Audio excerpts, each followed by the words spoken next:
أعوذ بالله من الشيطان الرجيم.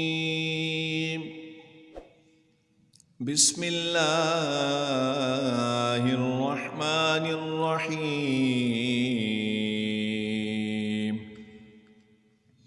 يا أيها الناس اتقوا ربكم الذي خلقكم من نفس واحدة وخلق منها زوجها وبث منهما رجالا كثيرا ونساء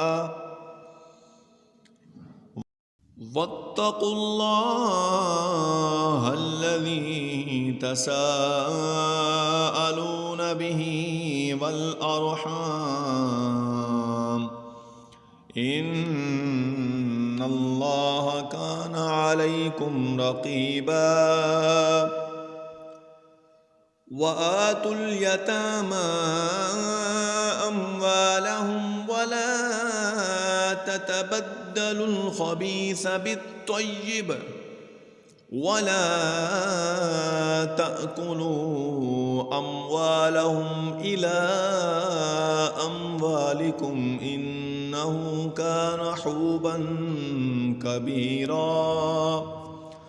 وإن خفتم ألا تقسطوا في اليتامى فانكحوا ما طاب لكم من النساء مثنى وثلاث ورباع،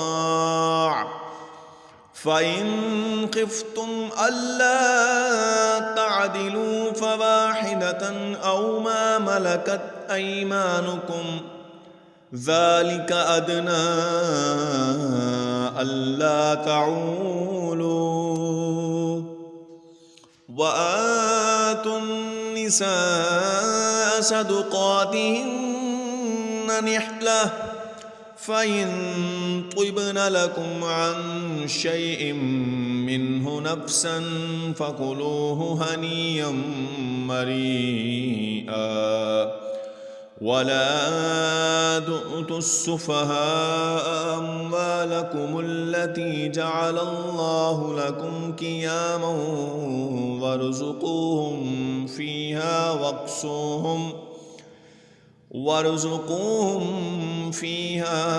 واكسوهم وقولوا لهم قولا معروفا.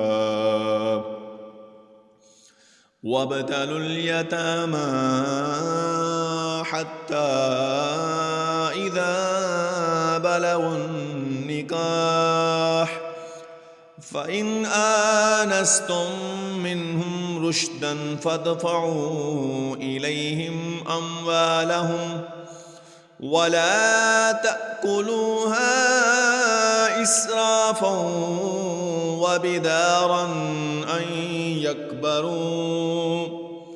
ومن كان غنيا فليستعفف ومن كان فقيرا فليأكل بالمعروف. فإذا دفعتم إليهم أموالهم فأشهدوا عليهم وكفى بالله حسيبا. للرجال نصيب مما ترك الوالدان والأقربون وللنساء نصيب مما ترك الوالدان والأقربون مما قل منه أو كثر نصيبا مفروضا. وإذا حضر القسمة أولو القربى واليتامى والمساكين فارزقوهم منه وقولوا لهم قولا معروفا. وليخشى الذين لو تركوا من خلفهم ذرية ضعافا خافوا عليهم فليتقوا الله وليقولوا قولا سديدا. إن الذين يأكلون أموال اليتامى ظلما إنما يأكلون في بطونهم نارا وسيصلون سعيرا.